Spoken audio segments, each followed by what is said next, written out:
एक समय की बात है, एक सुंदर सा वन था जहाँ सारे पंछी सुकून और खुशी से रहते थे। उन्हीं में एक छोटी सी कबूतरी रहती थी जिसका नाम गौरी था। गौरी बहुत ही समझदार और दयालु थी, लेकिन वे अकेली रहती थी, उसका कोई परिवार नहीं था। अकेलेपन के कारण कबूतरी उदास रहती थी।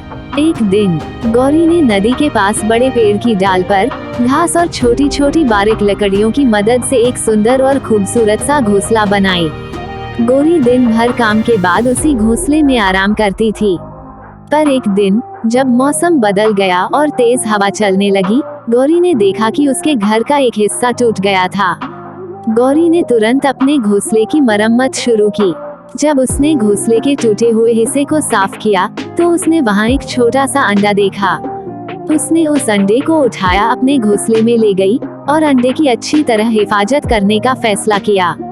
अंडे को कोई नुकसान ना हो ये सोचकर उसको बहुत चिंता होने लगी। गौरी को ख्याल आता था कि कोई दूसरा पक्षी उसके अंडे को चुरा ना ले। कुछ दिन बाद कबूतरी को न जाने क्यों इस अंडे से बहुत ज्यादा लगाव होने लगा। गौरी इस अंडे से बच्चे की चाह में बहुत से सपने सजाती रही।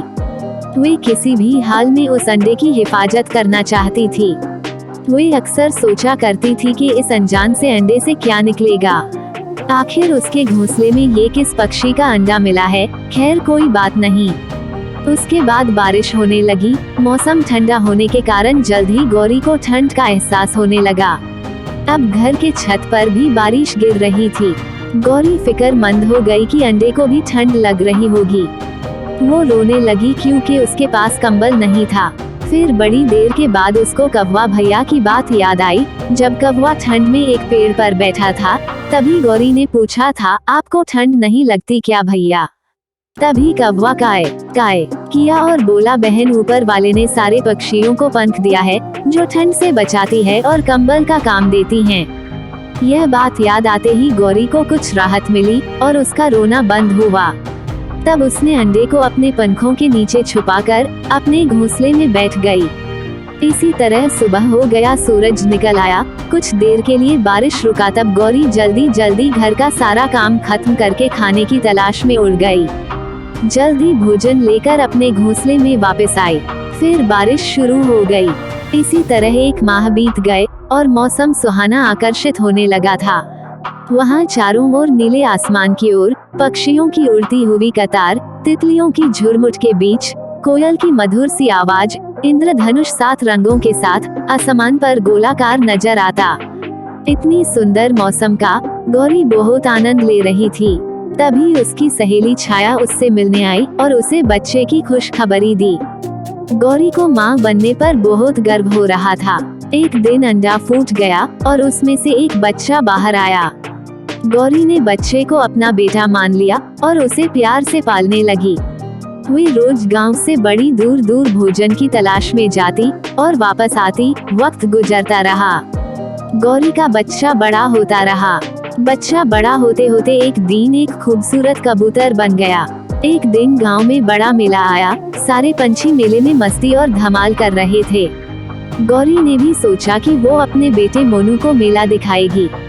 वे दोनों मेला पहुँचे। वहाँ दोनों ने ढेर सारे मिठाई खाए, बहुत सारे अन्य दुकानों से सामान खरीदे। घर जाने लगे तभी अचानक एक शिकार करने वाला शिकारी वहाँ आया। उसने देखा कि गौरी और मोनू थके हुए हैं। उसने उन्हें निशाना साधा। गौरी ने खतरे को समझते हुए मोनू को कहा कि वो तुरंत उड़ जाए और अपने आप को सुरक्षित रखे। मोनू कबूतर ने माँ की बात मान ली और उड़ गया, लेकिन वो अपने माँ को बचाने के लिए शिकारी के सामने आया और उसने शिकारी के नाक पे जोर की चोंच मारी। उसकी बहादुरी ने शिकारी को हैरत में डाल दिया और वो भाग गया। गौरी ने देखा कि उसके बेटे ने उसकी रक्षा की। आज गौरी ने समझा कि मोनू बड़ा समझदार और बहादुर कबूतर बन गया है। गौरी ने अपने बच्चे को गले लगाया, जिससे आज मोनू के साहस और वफादारिता से गौरी की जान बच गई। तो बच्चों, इस कहानी से हमें ये सीख मिलती है कि माँ के प्यार और बच्चे की वफादारिता कोई भी मुश्किल को पार कर सकती है। गौरी और मोनू की प्रेम कहानी हमें ये सिखाती है कि माँ बेटे का रिश्ता कितना अनमोल होता है और एक दूसरे के लिए साथ देना कितना महत्वपूर्ण होता है। हमें भी अपने माता पिता के कुर्बानियों को नहीं भूलना चाहिए। उनका आदर और सम्मान करना चाहिए और माता पिता के साथ बेहतरीन जिंदगी जीना चाहिए।